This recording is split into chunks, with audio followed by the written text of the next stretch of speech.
There remained the substantial task of mopping up what was left of the enemy west of the Rhine.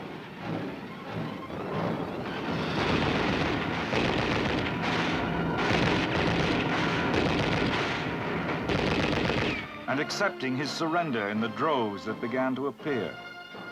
The great cities of the enemy's fatherland were rubble as Allied troops moved through them in the last stages of the enemy's defeat.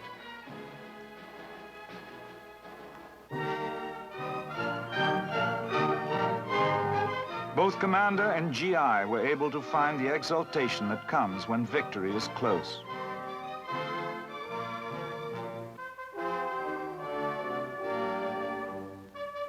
Victory came finally with the German surrender in a schoolhouse at Reims on May the 7th, 1945.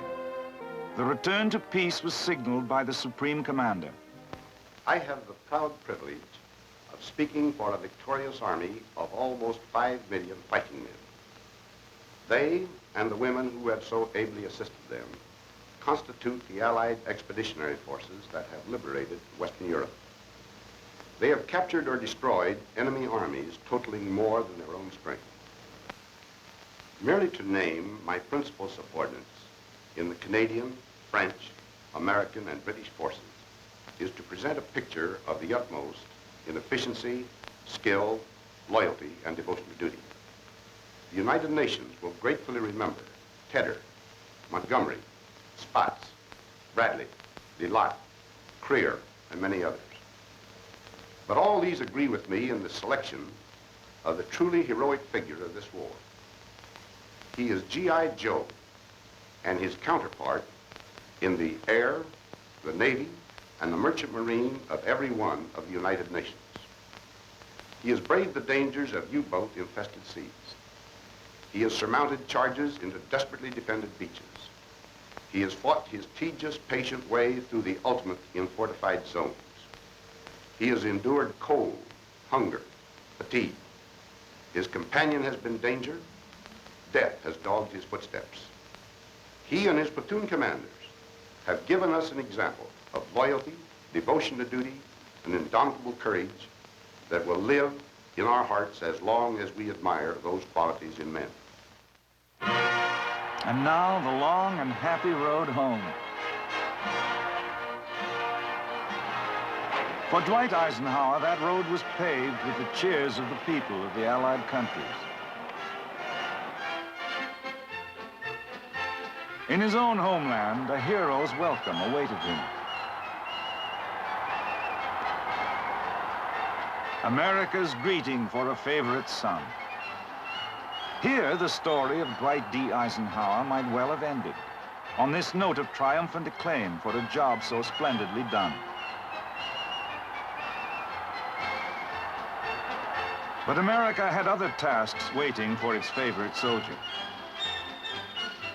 Eisenhower succeeded General Marshall as the Army's first post-war chief of staff.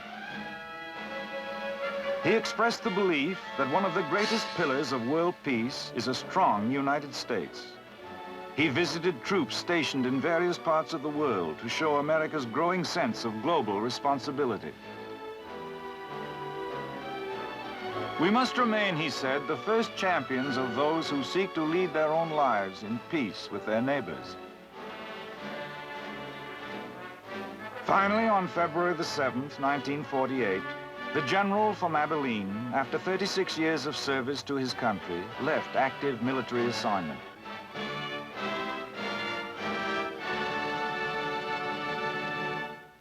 But not active participation in the life of his nation. He accepted an invitation from Columbia University to serve as president of that great institution, enabling him, so he thought at the time, to devote the remainder of his useful life to the challenges of education.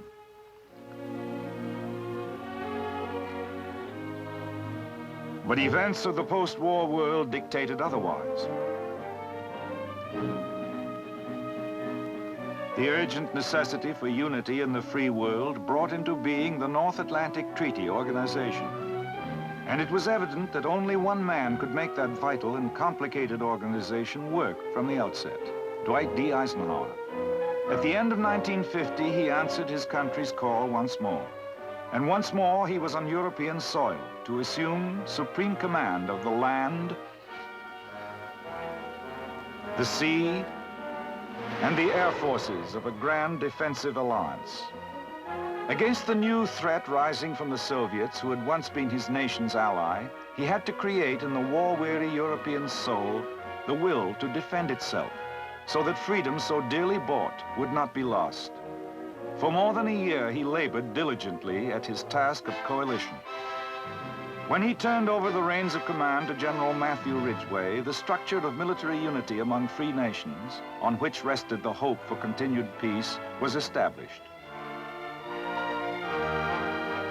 Once again, with the accomplishment of substantial victory behind him, this might well have been the end of his public career, and in a sense it was. The closing chapter in the story of Eisenhower the soldier.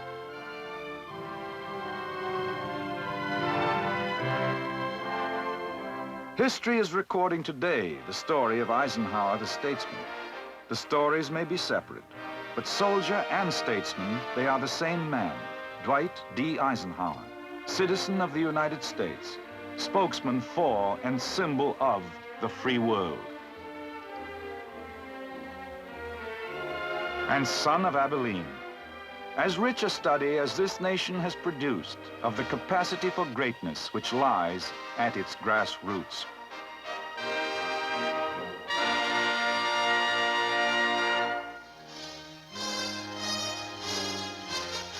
The Big Picture is an official report for the armed forces and the American people. Produced by the Army Pictorial Center. Presented by the Department of the Army in cooperation with this station.